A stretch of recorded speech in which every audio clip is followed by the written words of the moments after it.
وقالوا لن يدخل الجنة إلا من كان هودا أو نصارى تلك أمانيهم قل هاتوا برهانكم إن كنتم صادقين. وقالوا لن يدخل الجنة إلا من كان هودا أو نصارى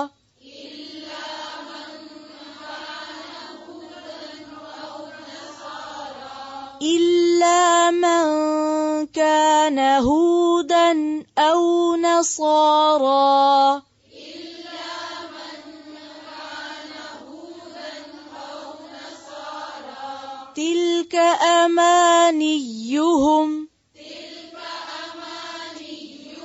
أمانيهم قل هاتوا برهانكم إن كنتم صادقين.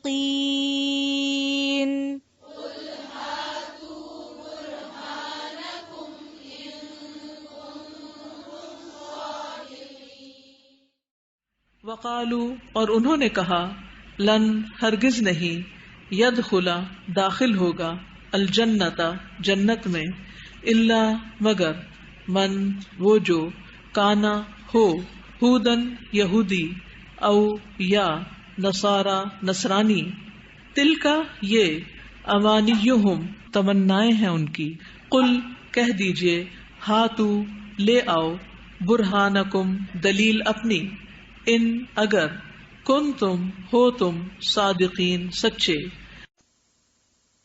وقالو اور انہوں نے کہا لن يدخل الجنت ہرگز نہیں داخل ہوں گے جنت میں الا مگر من کانا جو کوئی ہودن یہودی ہوا او نصارا یا نصرانی ہوا تلکا یہ امانیہم ان کی آرزویں ہیں. امانی کا لفظ کس سے ہے؟ پیچھے پڑ چکے ہیں. امنیہ سے. امنیہ کس سے؟ میم نون یہ منا.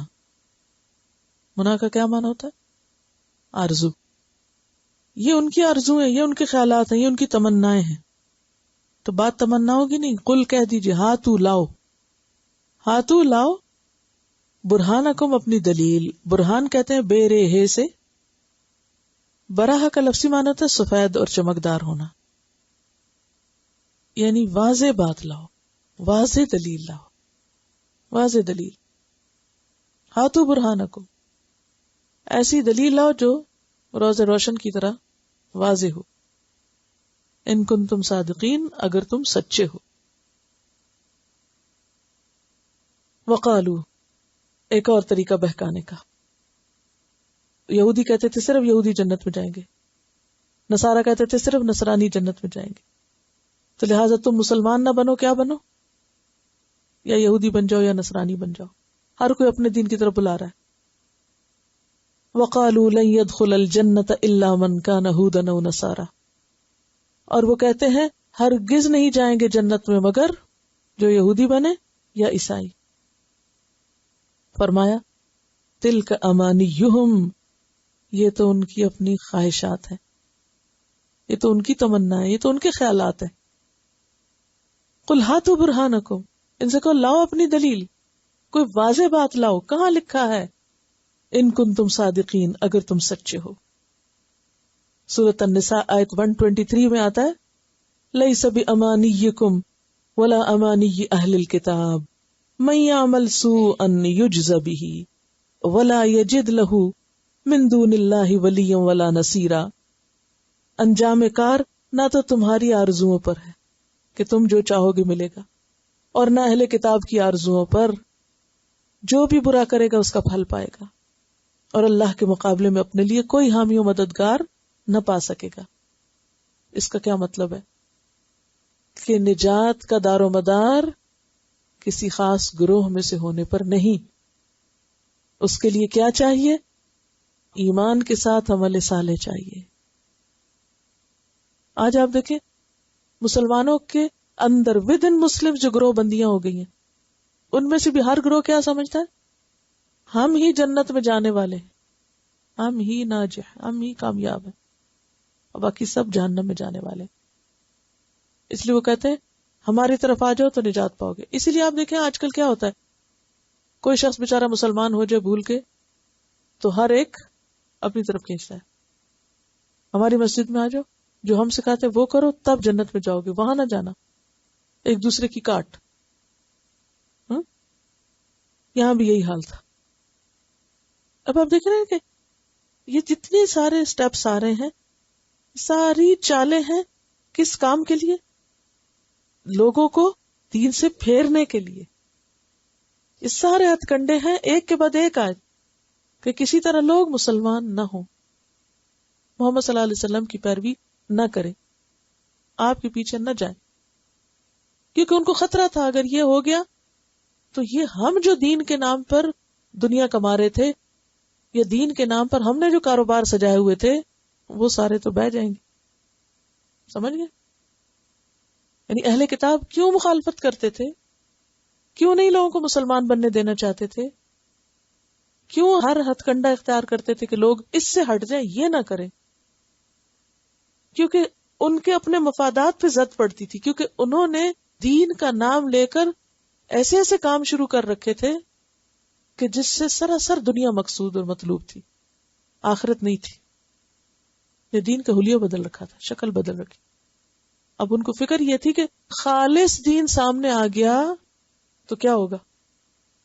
اگر ان کو حقیقت پتہ چل گئی تو ہم نے جو ان کو بے وقوف بنا رکھا ہے یہ ہمارے ہاتھ سے نکل جائیں گے، سارے لوگ ادھر چلے جائیں گے، پھر ہمارا کاروبار کیسے چمکے گا؟ مسلمانوں کی کامیابی میں انہیں کیا نظر آتا تھا؟ اپنا فیلئر۔ اسلام کی کامیابی میں انہیں کیا نظر آتا تھا؟ اپنی ناکامی۔ پھر ہمارا کیا بنے گا؟ پھر ہماری مجلسیں اور محفلیں اجڑ جائیں گی۔ ہر ایک نے اپنا دین کتنا رکھا ہوا ہے جو اس کو سوٹ کرتا ہے، جتنا پورشن اس کو لینا ہے۔ اور اگر دین کھل کے سارا سامنے آ گیا، پوری کتاب لوگوں کو پتہ چل گئی، تو پھر تو ہماری حقیقت کھل جائے گی۔ تو بہتر ہے لوگ جاہل رہیں۔ اسی لیے انہوں نے اپنے عوام کو تورات کے قریب نہیں آنے دیا تھا۔ یہ صرف علماء کا کام ہے، عوام کا کام نہیں اس کو پڑھیں۔ اور پھر آج عورتوں کا کام، عورتیں پڑھیں تو ہمارے ہاتھ سے نکل جائیں گی۔ وَقَالُوا لَن يَدْخُلَ الْجَنَّةَ إِلَّا مَنْ كَانَ هُودًا أَوْ نَصَارَىٰ، کہتے ہیں جنت میں نہیں جا سکتا کوئی مگر جب تک کوئی یہودی بنے یا عیسائی بنے، اس لیے تم مسلمان مت بنو۔ تِلْكَ أَمَانِيُّهُمْ، یہ محض ان کی خوش فہمیاں ہیں۔ امانی کا یہاں کیا ترجمہ کر سکتے ہیں آپ؟ یہ ان کی خوش فہمی ہے کہ وہ ایک خاص گروہ سے تعلق رکھتے ہیں، کرتے کراتے کچھ بھی نہیں تب بھی وہ جنت میں چلے جائیں گے۔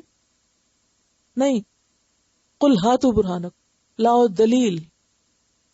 اب یہ علم کا ایک اور ادب بھی ہے، ہمیشہ کس سے بات کرو؟ دلیل سے۔ کسی کے بھی آنکھیں بند کر کے پیچھے مت چلو، کبھی بھی دلیل سے بات کرو۔ اور جو لوگ دین صرف عقیدت کے لیے اختیار کیے ہوئے ہوں، یعنی دین کو دو طرح سے لوگ لیتے ہیں، ایک علم کی بنیاد پر اور ایک عقیدت کی بنیاد پر۔ تو ہماری اکثریت دین کو کس طرح لیے ہوئے؟ ہم اللہ سے کیوں محبت کرتے؟ عقیدت ہے، پہچان کوئی نہیں۔ قرآن سے کیوں محبت کرتے؟ عقیدت ہے، قرآن سے، حضور سے عقیدت ہے، ہمیں صحابہ سے عقیدت ہے، بس عقیدت کافی ہے۔ اب آپ دیکھیں کہ اس عقیدت میں چلو اگر اللہ رسول کتاب کی حد تک تھی تو کافی تھی، اب کیا ہوا؟ وہ عقیدت آگے بھی آنے لگ گئی، وہ ان کے بڑوں میں بھی آ گئی نا۔ اب ہمیں اپنے بڑے سے کیوں محبت ہے، یا ہم اپنے بڑے کی بات کیوں مانتے ہیں؟ ہم اپنے امام کی کیوں بات مان رہے ہیں؟ عقیدت، عقیدت کی وجہ سے، علم کی وجہ سے نہیں، عقیدت۔ میں اس کے پیچھے چل رہی ہوں آنکھیں بند کر کے، کیوں؟ عقیدت۔ میں چونکہ اس کو بڑا سمجھتی ہوں، میرے دل میں اس کی عقیدت ہے، اس لیے یہ صحیح کرے، سفید کرے، سیاہ کرے، میں اس کے پیچھے ہوں۔ اسی طرح کی فالوئنگ ہو رہی ہے نا دین کے نام پر۔ اسلام اس طرح کی فالوئنگ سے منع کرتا ہے۔ قل ہاتوا برہانکم، عقیدت نہیں، دلیل۔ کسی کو بھی فالو کریں، کسی کی محبت اور عقیدت میں نہیں. کس پر؟ دلیل. ہاتھو برہانکم، لاؤ کہاں لکھا ہے؟ کہاں لکھا ہے؟ کیا اللہ تعالیٰ نے فرمایا؟ کیا اس کے رسول نے فرمایا؟ اگر فرمایا تو آمنا و صدقنا، اور اگر انہوں نے نہیں فرمایا، صرف تمہارے بزرگوں نے فرمایا، تو بزرگوں کا فرمایا دین نہیں. دین کیا ہے؟ جو اللہ نے فرمایا اور جو نبی صلی اللہ علیہ وسلم نے فرمایا. لکیر ختم، لکیر لگ گئی نیچے. دین مکمل ہو گیا کہ نہیں؟ اللہ اور رسول پر دین مکمل ہوتا ہے یا نہیں؟ تو دلائل کہاں سے آئیں گے پھر؟ وہی دو سے آئیں گے اور بس. بعد میں اس کے نیچے کیا ہے؟ جتنے بھی دین پڑے ہوئے ہیں، پچھلے دور کے عالم ہو یا آج کے عالم ہو، دلیل. ان سے آپ دلیل لیں اور پھر دلیل کی بنیاد پر کام کریں، عقیدت کی بنیاد پر نہیں کہ میں نے اس کے ہاتھ پہ بیعت کر لی ہے لہذا وہ جدھر مرضی لے جائے مجھے. تو اس طرح کی بیعت کا تصور نہیں ہے. ہم نے اس کے ہاتھ پہ ہاتھ رکھ دیا، وہ ہاتھ پکڑے گا اور ہمیں بھی جنت میں کر دے گا.